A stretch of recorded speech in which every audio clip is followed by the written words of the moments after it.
Hi, everyone. Welcome to the Frances Fogel Story Strategist podcast. I'm Frances, and my guest today is Hannah Stuart-Leach, who is dialing in, I think, from Sussex. I haven't actually checked whether or not Hannah's at home, but for those of you that are watching this on YouTube, you will take note of Hannah's beautiful backdrop, which looks like she's in a library.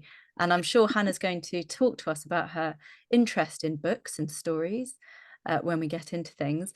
I found Hannah because I have gone down all of the rabbit holes recently trying to identify the kind of organisations that I would like to work with and for and to support, and also the kind of organisations that I think do a really good job of showing what good looks like in the space that I am in. And what good looks like to me is someone who has come to be a custodian of a piece of land or a building or a farm site and has turned it into something really quite incredible from an environmental point of view, somewhere that they have really embraced the story of, the heritage story of, or a story of system change that they would like to see in the world.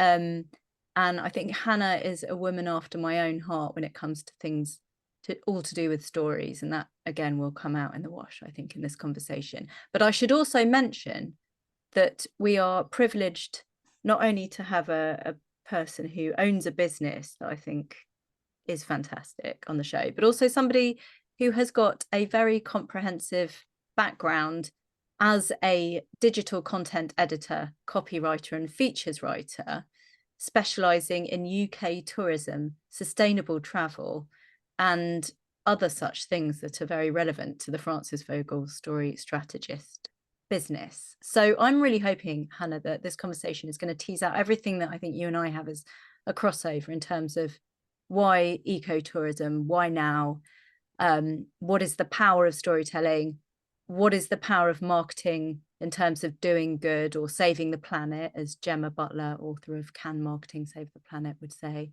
And I'm just absolutely thrilled to have you on. And as you know, desperately keen to come down to Starcroft. So how are you today? How are you turning up to this conversation, and where would you like to start, Hannah? Well, thanks very much for having me. First podcast I've been on, so very exciting. yeah. So today we're in Sussex, very rainy. It will not stop raining. One of the challenges of working in this sort of location is you're constantly wading around in puddles all winter. But so I've been doing a bit of that this morning. Um, and yeah, it's so we're coming up to, we haven't even been open for a year yet. So our 1 year anniversary is in June. So we've just experienced our first winter running this business, which has been, really interesting on so many levels. And we kind of didn't know, should we open? Should we stay open? Should we close? um, but we've learned a lot already, and we're really excited now coming into a new year and a new season and seeing what's going to happen next. And give us, for those of us listening and hearing about Starcroft for the first time, why don't you give us a sort of brief overview of what it is as a business and how it came to be? Okay, so it's so we're on the 1066 Country Walk, which leads into Battle. So obviously quite famous history associated with that. And yes, all about 1066 here and the battle. There is actually an amazing reenactment at the Abbey, which is really fun. Every autumn, but I really wanted to do something that was looking at local history, but from a slightly different angle, because I absolutely love history. I studied it at university and I have just always loved it. But the things that really get me interested are more sort of social history. To be honest, if someone mentions a battle, I sort of switch off a bit and I can't engage. I want to know about the actual people who lived there, like on a quite small, like, their day to day, what their life was like. And not necessarily people that did anything outrageous or noteworthy, but just what life was like in the past. So I used it as a great excuse to get into some research and headed off to Brighton, where they've got the Keep, so all the archives for East Sussex, and loads of fascinating things there. So obviously there's like tithe maps, which you can just access for free anyway. But there was a lot of information connected to the Abbey. And so the land that we're on, that used to be part of the Battle Abbey estate until the 1920s. So at that point, so we sort of took that as a starting point, really, because we were thinking about how the land had been used over the years. And it's sort of always been really connected to the Abbey since 1066. So in the 1920s, the lady whose name was on the deed was Lucy Webster. But she was under guardianship, so a bit like a kind of 1920s Brittany, I suppose. Like she owned the abbey and the land, but wasn't really in control of what was happening. So that obviously piqued my curiosity, and lo and behold, in the archives there are boxes of her letters and diaries, which opened a bit of a can of worms, really, for me. And I still haven't got my way through all of them. But yeah, she's kind of a forgotten character. And I thought, well, actually, that's a really nice entry point. And I kind of decided to name all of the cabins after a woman connected to the Abbey, but at a different point in its history. So we've got Lucy for 1920s, Catherine for Victorian era. So during the Victorian times, she was actually the Duchess of Cleveland, Catherine. She wrote the first guidebook to the Abbey for tourists. And she was also really into horticulture, and kind of, it was at a time when Victorian women were really sort of discovering horticulture as a career and doing kind of exciting things. So that was our Victorian one. And then the medieval one is Matilda, who was William the Conqueror's wife. So just really all of these women, all related to the Abbey in this local area. But it's sort of an entry point for visitors to a sort of a different perspective on local history. So each cabin isn't necessarily all about that woman, but it's sort of signalling a period in time, and also that era, and looking at history from slightly different perspectives. So in the medieval one, there's a lot about sort of woodland folklore, because we're very close to a woods which has got so much history. Apparently in that woods, that's where I need to check this, really, but it's a good story. Where Guy Fawkes got his gunpowder for his plot. Yeah, we'll just go with that. And yeah, and there's a lot. So I sort of, there's not so much information that is around for me to research for the medieval era, but to just sort of using my imagination and thinking what it must have been like for people at that time who were so dependent on nature.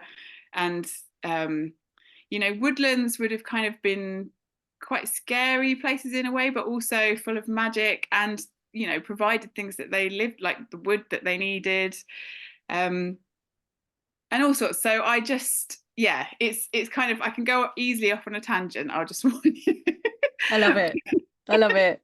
Yeah, I'll go down a lot of rabbit holes too. But well, we should talk about how difficult or easy it is for people like you and I to go down rabbit holes, in that, yeah, you know, we have to rein so ourselves back, things, don't we? Yeah, and remember exactly. what it, and I just want to just say to anyone listening here, just to be very, very clear, what we're talking about here is Starcroft Farm, which is a cabin site, a retreat site, where one can go on a writing retreat or a creative day, stay with Hannah, or stay in one of these incredible cabins which Hannah has been describing, Lucy, Catherine, or Matilda, and really immerse oneself in private time in nature to do some writing, do some thinking. And there's also a shop as well, where you can buy materials for painting. It's really such a wonderful and quite original concept. And you say we, can you say who the we is, Hannah? Yeah, so my partner Tom, so he does a lot of the photos on Instagram. He really loves, especially nature photography. He's yeah, that's his thing. And also yeah, he does get some of the trickier jobs. Like we have stargazing windows, so he's often like taking his life into his own hands and scaling the side of the cabins to clean those. Oh my gosh. Yeah, so it is a family business. Even, I've got two little boys. They also sometimes they do the flower arrangements and things. How gorgeous. How old are they? 2 and 4. Oh wow, well done you. I've got a 6 and 4-year-old and they would never ever be seen doing flower I arranging. don't think Well, I I've don't know, got that's a bit long been unfair, doing possibly unfair. Sorry, my children. I'm very impressed. So can you do you mind sharing with us what where does this land come from? How did you come to be the custodian of it, you and Tom? Right, so we don't own it. It's my we live in my grandmother's old house. She My dad and his brothers grew up here. And they had operated it all as a small holding, really. So they had cattle, and actually seasonally we do still have cattle, but it's not we don't run that. It's a farmer that comes in and does it. Um, so yeah, so over the years, that's sort of this bungalow was only built in the 50s, so the actual house is not particularly old. Um, but the land has changed usage over time. So they had it as a kind of market garden and small holding. My gran grew chrysanthemums as cut flowers. And then, yeah, as the boys, so she had 4 boys, and as they got older, they sort of used it as a place to start their own businesses. So there was kind of beekeeping. My uncle had a Christmas tree farm. And you can still see the evidence of that. There's like a row of Christmas trees. So yeah, all sorts of things. And I guess now it's kind of like our turn to try something. And yeah, so my granddad and my uncle and my dad own the land and let us run the business on it. Love it, love it. I almost feel like your grandma deserves her own cabin in due course then, because she was quite a pioneering woman of the land that you're talking about as well. Yeah, absolutely. And actually, after she died, I did discover a lot about her that I had no idea. I mean, she would sort of cycle with her friends all around the UK when she was a young woman. And it's a lot harder now in some ways, I think, because to have that sense of freedom, because of like the traffic is a lot, it's intense, isn't it? To ride a bike is actually quite scary now. But she was really adventurous, and I think she actually did want to be a writer and go to university and things, but just because of the era that she was brought up in, she had restrictions on her from that side, so she didn't necessarily get the education she wanted. And then, as the sort of parenting responsibilities with 4 boys is kind of intense, isn't it? Oh Even yeah. so it's really easy to lose hold of dreams and things that you would like to do. And I'm sure she'd be absolutely thrilled to know what it is that you are now doing. Do you want to talk us through what a retreat or focus day could be like Yeah, for somebody who'd like to visit? absolutely. So we're open anyway for people to just come and stay just for a break, but we also and I think this comes a lot from my sort of yearning for time and quiet and space, having 2 young children. um, but we also run writing retreats. So we have 4 a year, and they are Monday to Friday. And it's sort of it's independent, because every minute of your day, there's not sort of loads of talks and things like that. It's you start off with a writing coach 1-to-1. So we have a lady called Jo who comes and sort of talks through your project and gives you sort of that boost of enthusiasm to get going and kind of a bit of direction. Um, and I sort of take people for a woodland walk so we can kind of get to know the area, know where the farm shop is and the cafe, and yeah, those important things. And then we have another lady, Molly, who comes in sort of midweek for a massage. So it's kind of a nurturing experience. didn't want it to be something, you know, because writing can get really attached to what we have to do, like to give ourselves permission to write. It has to have some sort of outcome, like we need to get published or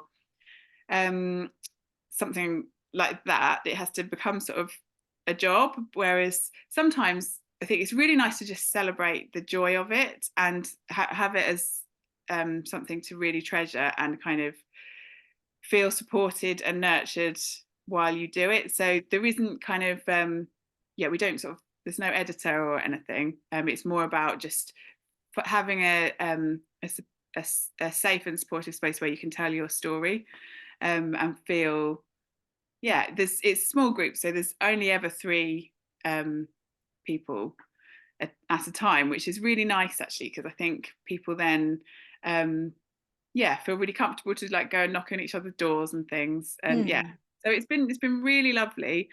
And from that, we've actually had a lot of people just now come on their own self-led writing breaks, so they can have massage or the extras if they like, but often people really just do want the time and space, to think straight for a start, but also to work on something that's important to them. I love it so much. As somebody who has not only done the glamping thing then, but is also structuring sort of guided experiences for people in nature, how easy has it been for you to and let's just dip our toe, if you like, into your journalist background. Can you just tell us a little bit about how that has evolved? Where did that come from, and where are you at with that now? Well, so I've had I think I've been writing and related to travel for all of my career, really, in some way or other. So and I've tried lots of different things. So I worked in Korea on a newspaper. I wrote for in-flight magazines and for tourist boards, and I really enjoyed doing all of it and had so many fantastic experiences, and it has really shaped what I've created, because I've sort of found what I loved, and which really was the sense of place, of being somewhere, like feeling like you were in that place.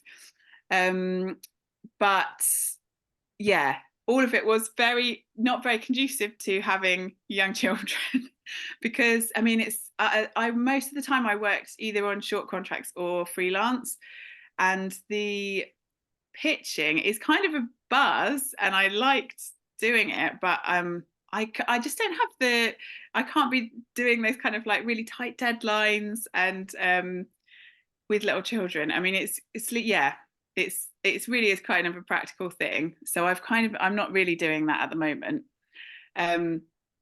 But I am focusing more, I'm still writing, but focusing more on telling some of the stories of the cabins. So I'm writing a book from what I found out about Lucy. So a little story to tell people a little of her story, because I do feel it's kind of been lost. And I'm going to go on a bookbinding course and like make the book. Wow. Just to celebrate that, the joy of writing and actually creating something it's really magic, isn't it? That you can make something that didn't exist before and share someone's story that people didn't know about. So I think, that's kind of what I'm focusing on at the moment. But I think the journalism background has played a big part in the whole story of the cabins, because I really did get to experience all sorts of places and find out what worked and what didn't. And I think some places you think they look amazing, but there's no soul. And I think it's really important actually not for everything not to be really glossy and perfect, because it's hard to connect. It feels like some places can feel very trendy and like beautiful, and you think, oh, I should be having an amazing time here, but there's not really anything. It's hard to connect with the experience because it feels a bit samey, or it just feels like a bit off the shelf, I suppose. So I feel like everything at the cabins is really completely unique, and there's nothing really standard about about the experience. I mean, even when people come to stay, the things that I might leave them when they get here would be different according to what they're here for, what I think they'll like. And we offer, like a book service with our local independent bookshop, where people answer some questions about exactly what they like reading, what they don't like reading, and he'll pick them out something just for them. So it's kind of, I mean, it wouldn't work on a big scale, but on a small scale, it's really sort of personal, and attention to detail, and kind of,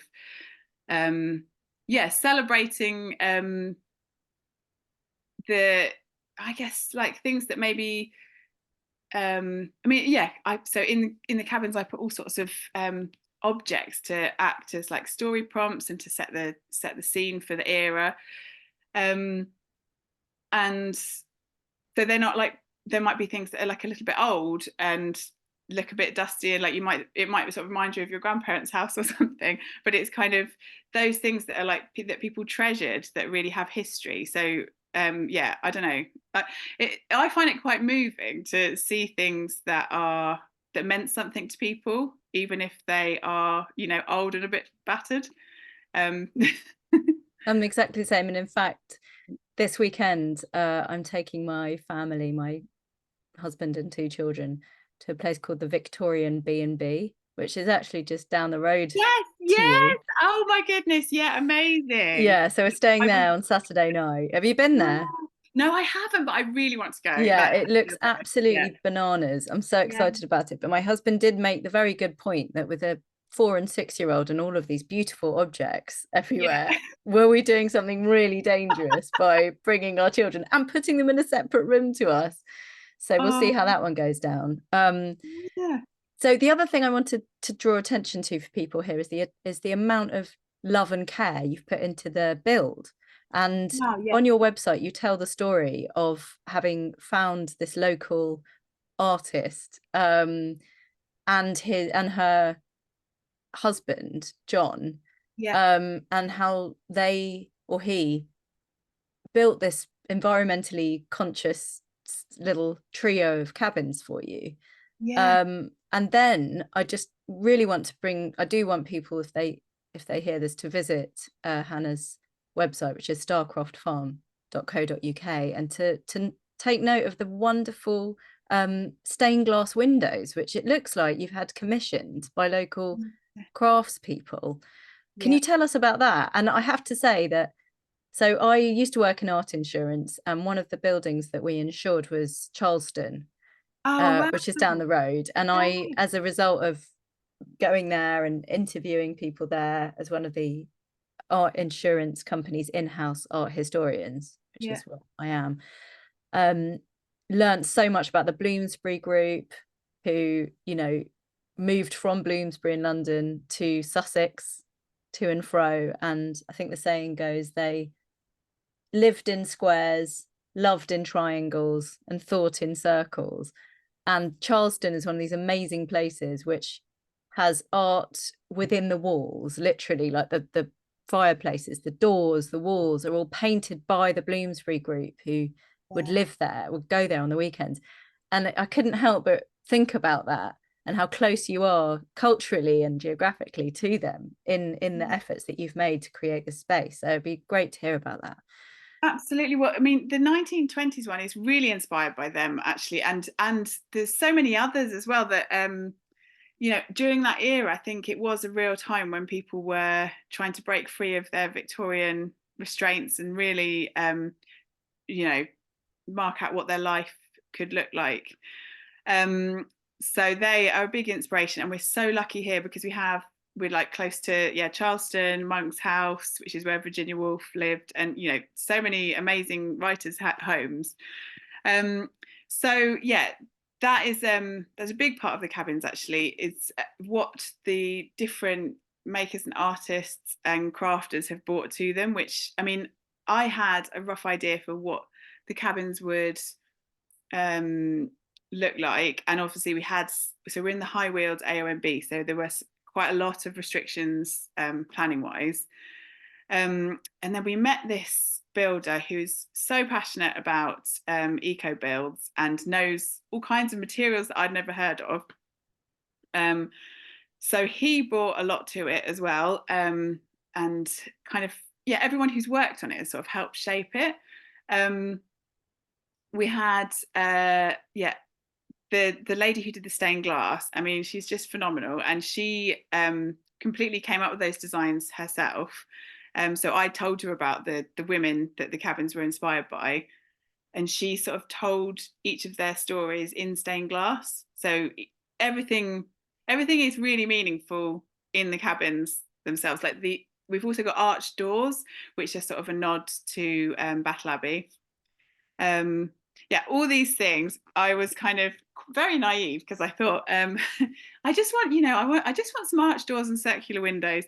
It takes a very long time, a lot of skill, and it's very expensive to get those things.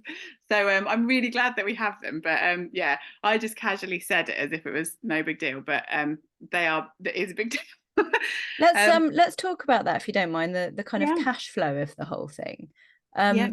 To whatever degree you're comfortable. I think, there are listeners to this podcast who, might be sitting on farmland that needs to be repurposed and diversified from an income perspective, Yeah. or they're, pioneering custodians of the land who are looking to do something wonderful with it. Maybe it's in terms of rewilding, maybe it's to do with the history of the land or some community project. And I think a lot of the questions are around, well, how much is this going to cost? How much can we make? And it would be really interesting to hear, I think, what your plans were in the first place, or indeed, were there any plans, or did it just sort of unravel as it went along? And where are you at now with it financially, if you don't mind So saying? I would say our thoughts when we started out about 5 years ago, it's not the reality. So what we thought we'd make, how much we thought it would cost to build, yeah, it's all everything costs so much more. So obviously in between all of that there was COVID, and the cost of materials has really skyrocketed, and it kind of all was when we were getting everything built. And obviously then all the kind of bespoke details and stuff cost a lot more than I anticipated. And coupled with that, there's a sort of trend in tourism, which is that either people are starting to go abroad again or have less money to spend on sort of weekend breaks in the UK. So like maybe saving up for one big holiday, but less little breaks. So, which is very challenging for us sort of the first year. A lot of people sort of wanting to come for one night, but check in early and leave late, which was really difficult from to make the business sustainable. So yeah, we've had to borrow money to get them built and to get the business off the ground, because I mean, once you've started, you've just got to do it. You're kind of too deep into it. So and it's going to be a long time before we start to actually make a profit. I mean, yeah, definitely years. So I wouldn't say it's not a quick money making experience. I mean, you could do it a lot cheaper. You could get shepherd's huts like just off the shelf, and yeah, it depends. And I think people do that and do get them, especially people love a hot tub, so you could get like a hot tub and a shepherd's hut, and that would probably be a much more sensible way forward. But I do see it long term, and I kind of just thought, we're making something completely unique. There's nowhere you can't replicate it, because it's so unique, and also it evolves and changes with people that come.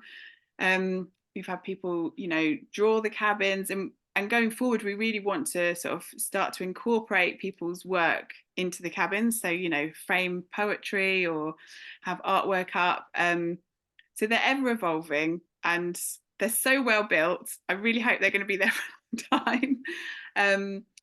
Yes, and I think So the writing retreat angle has actually been really great, and I think that's something that can happen year round, and um, I'm really passionate about as well. And I think people they just need that time and space, and have been really responsive. So actually, that's been a surprise. We sort of opened it thinking it was more going to be holiday stays, and it's sort of not gone quite down that angle. We're having a lot more people wanting to come for writing and come on like solo stays. It's interesting because I run in tandem to Francis Fogel Story Strategist. I also founded and run a community for coaches or people Yeah, helpers, which you might have seen. And only this morning we were running a session about content, and yeah, we like to talk about how you might repurpose content and create what we call a watch, read, listen, do in the world of marketing, so that you can meet people wherever they are on their journey of consciousness, and cater for their learning style, without burning out. And this morning it came to my mind that there might be a sensible order in which to create your watch, read, listen, and do, starting with writing. And that is to say, when you're at the point of free flow and you don't have necessarily an agenda or a call to action, if you like, and are using marketing lingo, and you just want to let it all out on paper, whether or not you then do, as you say, turn that into a thing that can be sold or published or whatever, is not necessarily the point. But the writing bit is often the processing for yeah. yourself, and then you might like to read it out loud, and that might well become a podcast, but maybe it doesn't. It's just hearing that out loud that makes you then get even clearer about what the call to action is or what your view is. Mhm. And then you might like to make a video, and then you might like to actually create a thing that people can buy. And so I couldn't agree more that the writing bit doesn't necessarily need to end up being a product, as it were, Yeah. but is a really important part of your own self processing experience. If not, it ends up being a really useful product for somebody in some edited way. So Yeah, and I think so. This another side to them that I think has been really nice is because we've used these women who kind of their stories maybe have been a little bit lost over time, and it's I think women coming to stay feel this is a place you can feel empowered to tell your story, and it's not just in writing but also um, through drawing, artwork, even needlework, all sorts of ways that you can express yourself. And we have had women that come, they just bring a bit of everything, like some paints, just a journal. And it's more about having that time and freedom where you're uninterrupted to just experiment and tell your story in any way or just express yourself. I think that is really important, and um, it's so difficult to do in your sort of normal home environment, and especially when there's like a TV or your phone. Like we do have the internet, but we don't have any screens, so we just have a radio, which I think people really like. It's kind of that feels in itself like going back in time a bit. look at my face. Yeah. If you can't see me because you're not watching the YouTube, I'm Yeah. basically basking in this kind of sunshine of what sounds like the most pleasurable experience, which is just to sit on one's own listening to the radio and writing. And I have to say, I'm the eternal optimist. I'm very hopeful, and I actually think we're in a very interesting time. So first of all, I hear you on, people are leaving the country again, or they can't afford to go on these sort of arguably extravagant weekends away. And at the same time, I think we're all fully aware that we need to cut down on our carbon footprint, where there's Mm. enough of us, and hopefully many more people that will compromise or see actually that there isn't a compromise. For me personally, and I have to be honest, so I've only taken one flight in the last 6 years, and that's to go on a kind of retreat in the Alps for entrepreneurs and business founders who want to do good in the world. So that was a choice I made. The reason, though, that I haven't taken a flight is because I have our youngest child has multiple severe life-threatening allergies, and we chose quite early on to not fly with him, just because it's too much of a headache in terms of being on the flight, in terms of finding accommodation that can, be sensitive to his dietary needs. We were just going to have to, we'll always end up having to do self-catering just to be on the safe side. Although we eat out more and more in London because we know we're down the road from an NHS hospital, and if needs be, we've got his EpiPens. So we kind of try and live our lives as much as possible. But the idea of going abroad, not being able to speak a language, which is kind of frustrating enough as it is, but when you're trying to communicate that your child can't eat, in our case, egg, dairy, sesame, and nuts, is tricky. And so we just thought, bugger it, we're not going to do it. Then came COVID, as you say. And financially, having 2 young children is an absolute nightmare. So we didn't have any money either to go traveling, which for somebody who has traveled quite extensively was quite frustrating. And one of the things about becoming a parent that nobody really talks about. But the upshot is that I then became completely obsessed with the whole glamping scene in the UK, and I really should ask Canopy and Stars if I can be an ambassador, because the amount of time I've spent on their website, the amount of money I've spent, and I'm such a massive fan of everything that they're advocating in terms of ecotourism and UK tourism. So it would be disingenuous to say that I was led by the environmentally friendly nature of my travel habits now, but it's been a really nice byproduct to be able to say that I'm really enjoying being in the UK and not like getting on a flight every school holiday. So I think there's a lot to be said for how people like you and I can champion that for people of our demographic. Plus, what was I going to say? Being a parent as well, being a mother, needing that space, having come off the back of COVID, my son's got multiple medical needs, but everyone's got something.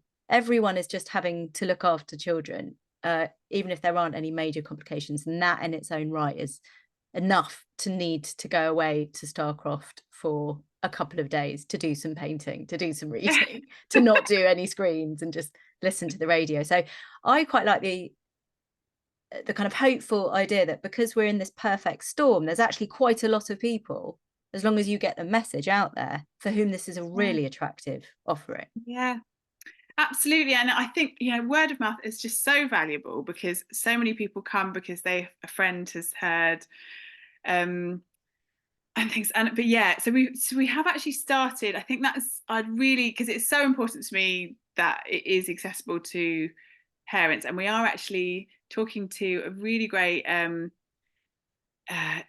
it's not quite an organization, a website, Motherhood Uncensored, and they publish all sorts of writing from mothers that, unexpected takes, and we'd love to do something with them in terms of kind of like a weekend writing break or similar. And we really want to have it so that it is more possible for women with younger children, because I think we all have a lot of mothers, but they tend to have older children because it's easier to go away for a longer period.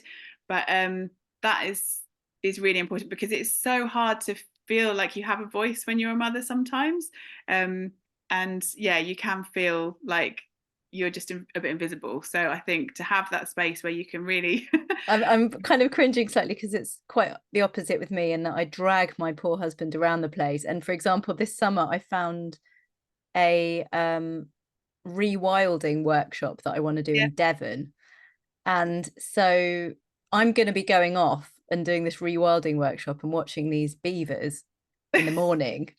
And I've suggested to my husband that so one of the options for the people on the course, you could glamp, or you could stay in a local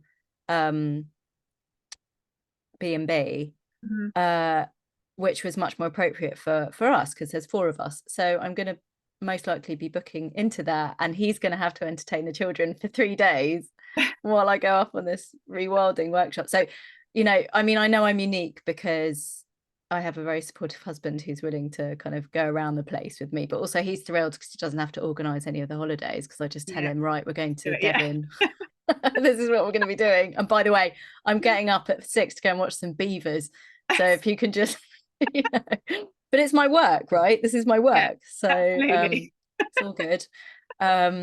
But yeah, I think, you know, to your point, it's how do we make these experiences accommodating and sort of inclusive so that you're not having to take yourself off and leave your family if that's not going to work, or you know, what are the time frames, what is a palatable amount of time that you can just bugger Yeah, off in? I think a couple of nights probably, isn't it? And I mean, we have started doing creative days. So we're trialing that at the moment, midweek, so people can rent the cabin just for the day, which, you know, is a lot more doable. But it's whether, I guess, that's sustainable for us as a business as well. You've always got to kind of weigh up. Yeah, it's Yeah, difficult. actually, just on that point, I want you to tell us about the program of events, walks and workshops that you are going to be offering. What is the plan? And also, you have not mentioned that Tom is a former national champion Oh yes, of archery. yes.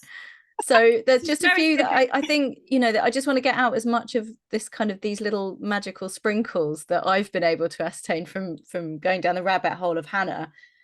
But tell us what's coming up. Like, what have you got planned?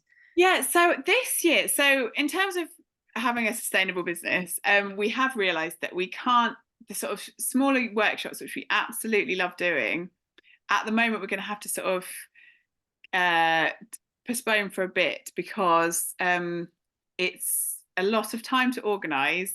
We don't have a kind of communal space for enough people to come. So they're always very small group, which is lovely in terms of atmosphere, but in terms of making it worthwhile financially is really difficult. So, but what we're going to do instead is incorporate some of those ideas because, yeah, like you said, we've always got so many ideas and things that I want to do, and so many interesting people that want to be involved or run a workshop. So what we're going to try to do is make those kind of themed weekends. So we've got an artist from Hastings who's going to come and do a drawing weekend. And another guy who's going to do like bird wildlife painting with wildlife walks and things.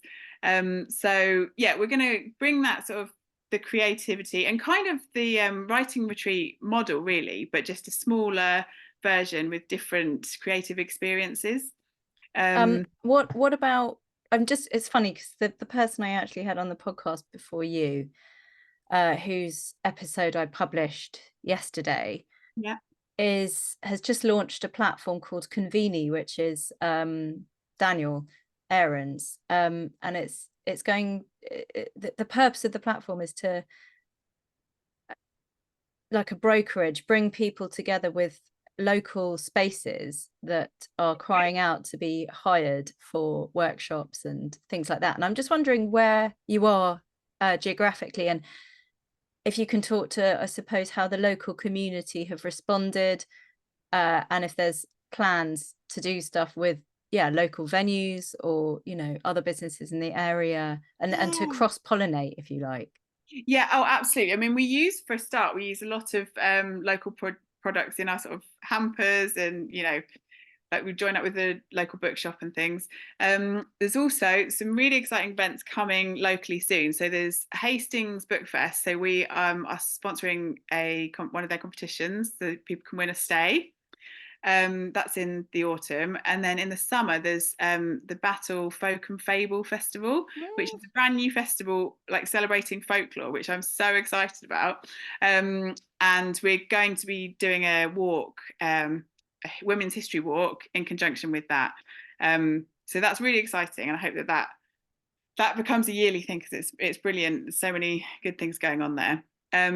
But yeah, what was the oh yeah, local. So we're close to Hastings, and St Leonard's and Battle. There's so many, and also Rye. I mean, we're really lucky because we've got beaches, woodlands, lovely towns, but there's a really thriving creative community. So there's so many people that have been in touch wanting to collaborate, which is brilliant. So yeah, it's just a case of everything that you do kind of is the time to actually the boring stuff, like just get it on the internet, promote it.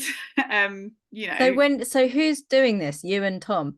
Yeah, it's just yeah. My husband And actually the children making the flower arrangements.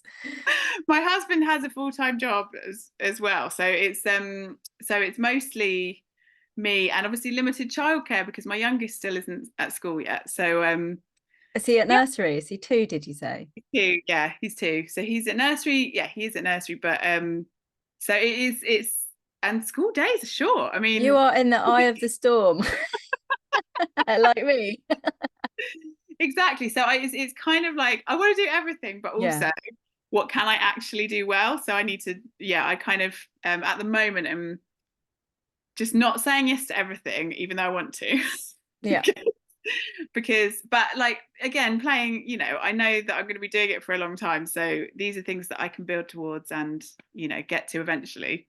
But Yeah. yeah, for the meantime we've still got loads going on, so Yeah, I mean, I couldn't be more impressed with how much you have achieved, but I get this as well. People are like, how have you got 2 businesses and 2 young children? It's like, I have 2 businesses because I have 2 young children, because I had to do yeah. something so that I didn't go mad, Yeah, basically. absolutely. And this is the thing, because I do really love it as well. And I love the people that I meet. It's so lovely to be having this conversation with you, and, meeting the guests. It's so interesting to see what's brought them here, what they're working on.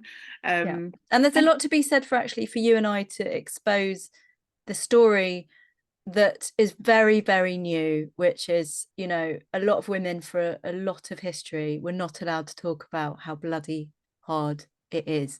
yeah, And with more of us saying it, we love them, and whew, you know it's really difficult, it's our responsibility. And I see a lot of storytelling as being about taking responsibility for normalizing, giving a voice to, giving an opportunity for people to kind of add their own bit onto the story. And what I see you doing is providing a not only a physical space for people to come and um, enjoy a moment of peace, to kind of just sit down with pen and paper and work out what the hell they're actually thinking and feeling about their life, but then yeah, to be part of this bigger picture narrative around needing space as a mother, and just in addition to the wonderful ecotourism that you're fostering more support for. I just I've just I'm a big fan, and I can't wait. And in fact, when we come down this weekend, I might just sort of